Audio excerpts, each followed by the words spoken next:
Welcome back, students. We have talked about employee empowerment in two sessions.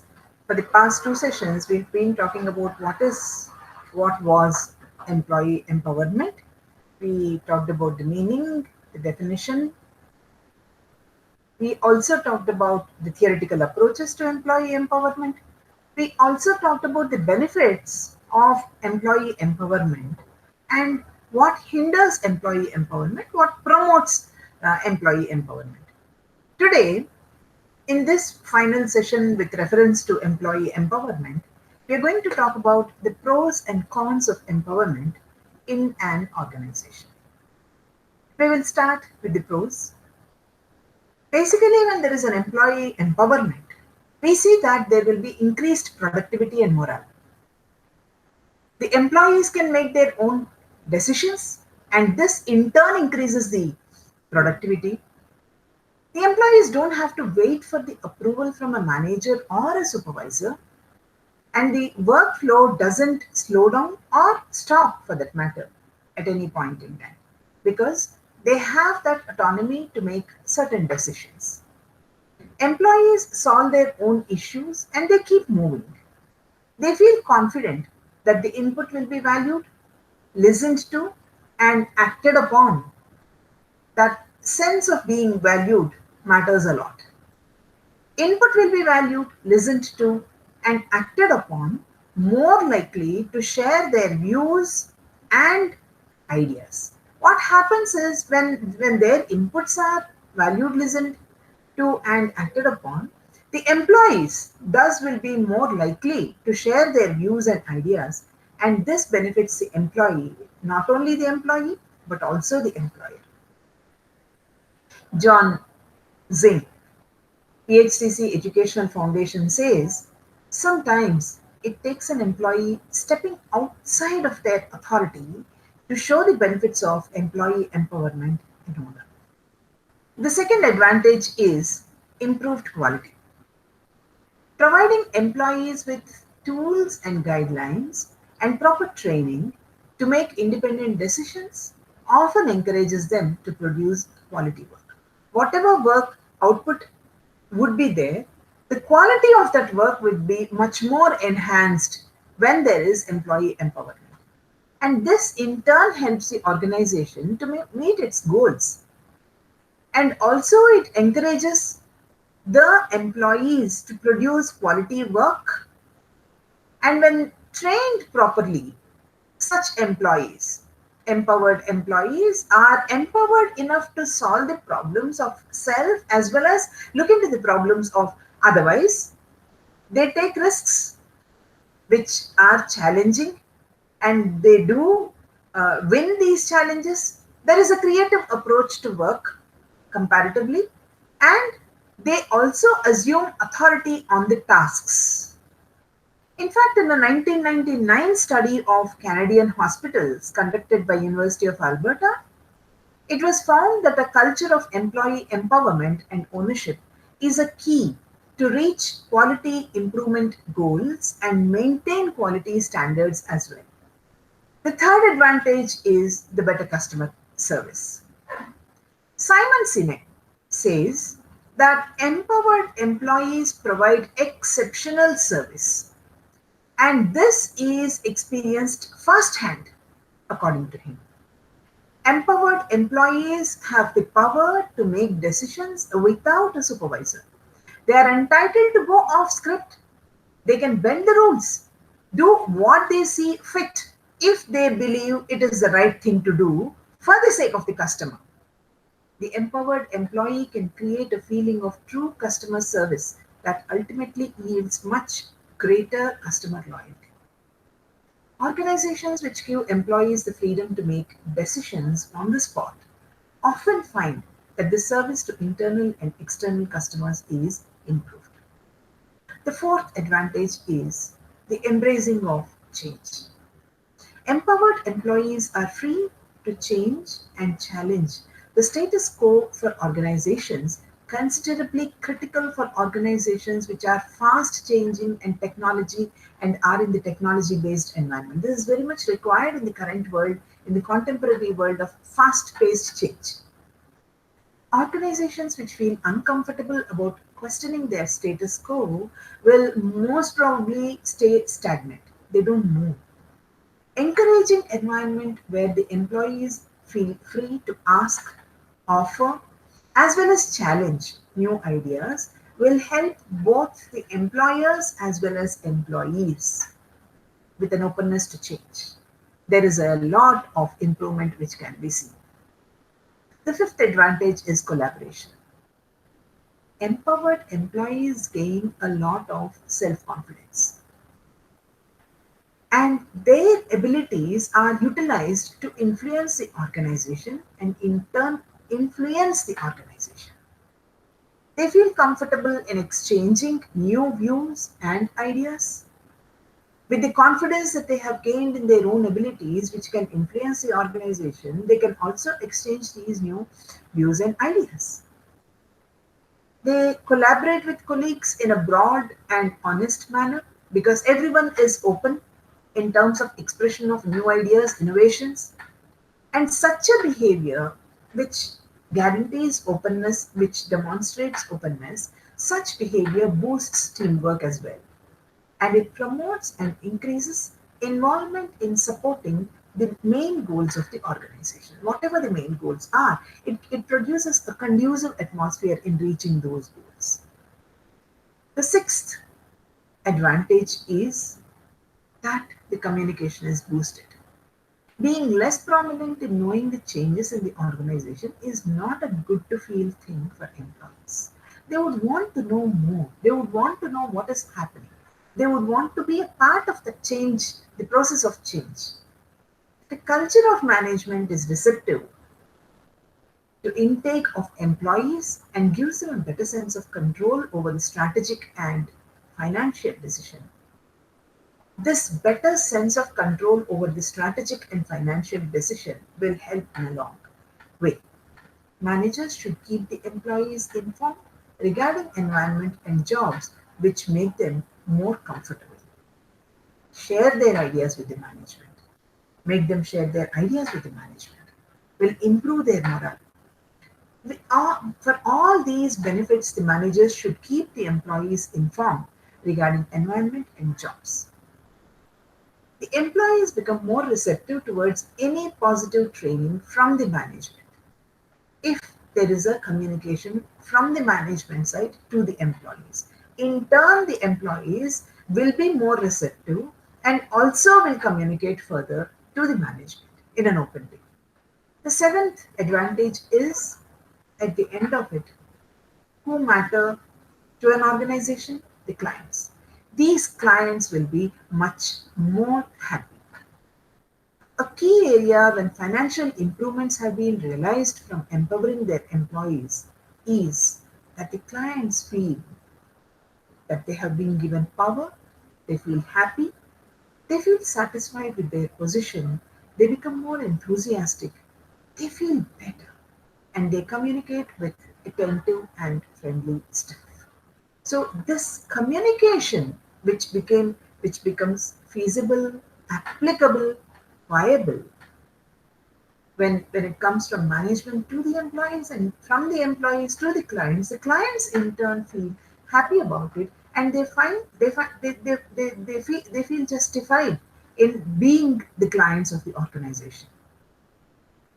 And empowered personnel who communicate well will have more personal approach with clients. They focus on creative and better ways to solve the problems. And in its turn, finally, the organization will feel increased concern and improved retention and loyalty from the employees, not only from the employees, but also from the clients. Well, not everything is always positive. Just as there is a scope for advantages, there may be disadvantages too. When there are pros, there can be cons as well. Like all leadership styles, employee empowerment also is likely to have certain disadvantages. It leads to decrease in efficiency because of non-uniform decisions that are unoptimized for organizational goals. Remember, when everyone is involved, there may be a limitation upon the scope for uniformity. It can also create issues with collaboration throughout the organization because decisions are decentralized and not managed at the top. Everyone would feel empowered and hence voice out their own opinions. And because their opinions are voiced out, probably some of them or many of them may feel that they are right and their decisions have to be implemented. And in the process, when the top management does not take the final decision or ultimate decision, on the other hand, it is open for collaboration, there is a scope for some confusion. Manager and employee relationships can become tense as the boundaries of authority are blurred. When there is no authority, when there is no clear cut authority which is seen, there may be sometimes problems in relationships. How does that happen? For example, by abusing power. When given powers to make decisions in their own way, the possibility is that they tend to abuse their power. There is a huge possibility of taking advantage of the empowered for better and more personal gain. Employees may become less responsible for efficiency based decisions because it's a decision by everyone. So, in what way I am responsible? They may feel less responsible. For example, the employee tends to spend time on non-work related things such as breaks and committee meetings rather than on work because the responsibility is distributed and he does not feel the sole responsibility. Just as there is a possibility on one hand, on one polar end, that they feel very responsible, there is also a possibility on the other polar end where they feel less responsible. The second aspect where there may be an effect is interpersonal relations. Complication in interpersonal relations arises with empowering employees. Just as there may be a scope for communication, better communication, collaboration, reverse may also be true. There may be a complication in interpersonal relations. Power is something which may bring conflicts, which may bring misunderstanding between staff and management, within the staff, between the staff and the management. In the train of accepting the better culture, the management may face a tough time in the organization. Conflicts may result in not having proper working relations because everyone feels that they are the authority. Empowerment may provide subordinate employees job satisfaction, but at the same time could deprive managers from their job satisfaction because with the empowerment, the subordinates may not really show that they are subordinates, they also may enjoy the power in many ways. Yet another disadvantage may be additional costs of training. Empowering employees given good training in assertiveness, in leadership skills, in group dynamics. Yes, they are given training in all these very important skills. However, in this process, additional costs and time are incurred by the organization in order to get positive results. They may yield positive results, but in order to reap those results, there is sufficient time which the organization has to uh, spend, invest. The next disadvantage can be poor knowledge and understanding. Though the ability to make decisions could be considered capable, it also comes with few negative points. When there is a lack of proper knowledge in taking a decision regarding various business fields or certain aspects of functioning, that may undermine the success of the organization. And in the process, because a decision may not be properly directed, it may cause more interrelation conflicts as well. That may be because of lack of proper training or lack of any training. Power alone is not enough. Proper training with imparting of enough knowledge and understanding is equally important. One more possibility, which might be a disadvantage, can be arrogance. We have talked in the earlier part of today's session about the confidence level. but the confidence level of an empowered employee is highly increased as they are provided with sufficient power. So, this confidence sometimes may become counter effective. It could lead to a seemingly arrogance in behavior. Handling such employees who move from confidence to arrogance, handling them would be difficult. And these such employees who demonstrate arrogance may demonstrate insubordination in the future. There is a possibility. One more disadvantage can be risks of security and confidentiality. When they are empowered by sharing certain confidential information within the um, organization. Then there will be an increased risk if information that exchanges freely among employees happens within the organization. Whatever has been confided in a particular person, if that information is exchanged freely without enough limits over to the other people and to many people, then that increases the risk. It is risky considering the security and confidentiality because when leaked to others who do not actually have any access to that type of information, it may produce certain counter effective results. There may be certain information which has to be very confidentially, securely maintained. Whereas, when as a process of empowerment, as a part and parcel of empowerment, when confidential information is shared and that is in turn shared with many others who need not who may not actually get an access to such information, then that there is a possibility that it might create certain problems.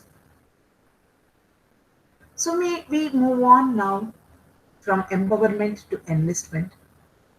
Employee enlistment goes beyond empowerment in that it not only allows employees to own their jobs and to innovate, but also expects them to do so. There is an expectation element which is involved over here. You're expected to own your job. You are expected to be innovative. This makes it clear that authority over things or ownership is necessary and is expected. It is not taken as a bonus. It is taken as a necessity. It is taken as something which is expected. Ownership is made a criterion even in the performance appraisal. Employees are expected to be engaged in meetings, and enlistment is made a guiding principle in the organization's strategic plan. So, what with the deploying improvements in empowerment? As an organization deploys to achieve a breakthrough advancement in empowerment, there may be activities across the organization which need to be undertaken. Things that everyone in the organization need to work upon. It will be identified and given resources in overall strategic planning stage. The empowerment will be identified and given resources in the overall strategic planning stage. Well, we talked so much about empowerment. We talked about the good and bad, the and ugly. We talked about the advantages and disadvantages, merits, demerits, whatnot. But there may also be certain hindrances. There may be certain roadblocks to empowerment. Employee empowerment can be a victim of many threats. Even well-intentioned organizations can fall into the empowerment trap. So today we don't just talk about merely empowerment. For empowerment to be vital and measurable, it must directly be aligned with the strategic goals and individual accountability all the way along the line to senior manager, customers, stockholders.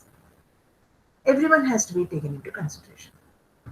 And this empowerment must work in sync with the strategic goals and business processes with each individual as a behavioral partner in the business.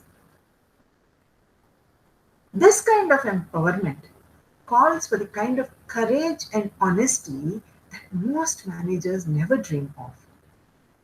What happens in the process is conflicts may arise between managers and employees while defining this power.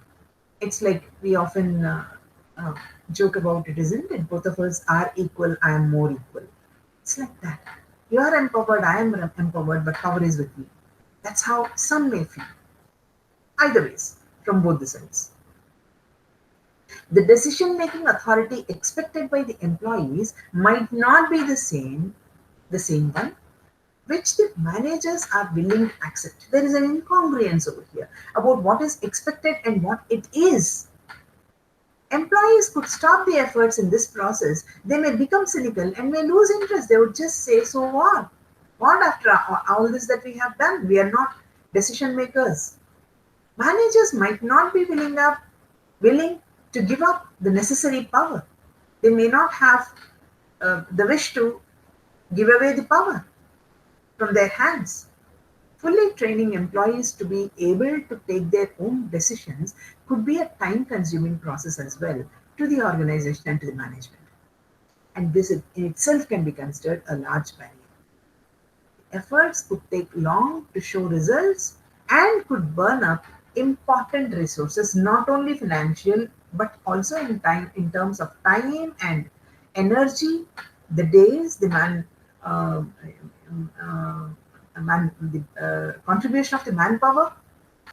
So, in conclusion, employee empowerment, it's a buzzword in today's techno-driven environment. We are aware of it, and it is linked to the style of leadership one can demonstrate, and it provides an ownership to employees by proper training, and this in turn will contribute to an increased production rate. And when all these happen, when the employees are empowered and then they are given certain training which is required for their empowerment, and in this in turn increases the production rate, then there will be a hike even in the reputation of the organization, not only in terms of its production but also in terms of reputation. There may be an advantage. So let's look at a few more case studies in our session 1 related to employee empowerment. I have shared with you one or two case studies. So today let me talk about a few more case studies. Disney, for example, they reward good work. Disney, we know, are world renowned for their guest experience. They empower their staff through demonstration of genuine care for themselves. They make sure that they thank their staff, they listen to them for unique opportunities to take action or provide reasoned responses, and they share positive customer stories. Being rewarded in even the simplest ways encourages and reinforces the positive attributes which the staff may demonstrate. It's like they are consolidated, not only consolidated but also enhanced. So, this reinforcement works wonders, and Disney is one of those very few who follow a reward good work policy. Google, a name that we all know, they nurture creativity. A world leader of innovation, Google is known to everyone. It provides a creative and inclusive work environment. Google cafes encourage individuals to interact with people from other departments. It's not that you are limited to your own department, you interact with members of other department in promoting shared ideas for both work as well as play. Google Moderator is a management tool which allows people company wide, across the company, to get involved in meetings by asking questions, voting up questions, and generally being involved in new ideas. They also allow engineers to spend 20% of their working week on projects that interest them personally, thus encouraging their employees to explore own ideas and bring new services and products to the company. So, innovation, dining. One more big name that we are going to talk about today is Adobe. Adobe fosters a culture that is totally averse to micromanagement. They don't like micromanagement. Adobe clearly defines responsibilities and expected outcomes to its employees and then leaves them to get the job done. You are given a framework, and then how you fit yourself into it and how you show the outcome is up to you. You are expected to do certain things, you are defined the responsibilities, you are defined the expected outcomes, and then you are given total accountability. They have the freedom to pursue projects however they see fit, the employees see fit, and they are trusted with challenging tasks. They are not questioned about anything. They are anything where a challenge is involved. They are trusted with challenging tasks. One more example is Southwest Airlines. Southwest Airlines is consistently ranked highly for both customer satisfaction as well as employee happiness. A very wonderful thing to discuss. On one side, customer satisfaction, and on the other side, employee happiness. The airlines has its priorities in the order as follows: employees, customers, and then shareholders. It's not shareholders, it's not reverse. It's employees, customers, shareholders. Each is important. But then, like we said a little while ago, employees come into the picture first, and customers, and then the shareholders. Happy and engaged employees will treat customers well, which will encourage customers to come back, and this will in turn make the shareholders happy. Keep the employees happy, they will take care of the customers. A customer who is taken care of well will again want to come back to the same airlines, and this in turn will contribute to the profits, and the shareholders are happy. So, happiness of employees can determine the happiness of shareholders. The airline seeks proactive employees and encourages them to take responsibility for the success of the company as a whole, no matter what their specific role is. It also values the contribution of its employees by including them in new projects. It doesn't limit them or fix them into one particular role and then make them immovable from there. No, it's not like that. It allows them, it includes them. It's an inclusive strategy. A few years back, when the airline changed its uniforms, for example, it enlisted employees from all departments to participate in this design process instead of hiring an external agency which can design its uniform. They involved their own employees. So, this completes our lesson related to employee empowerment. We will be talking about another topic in the future sessions. Thank you.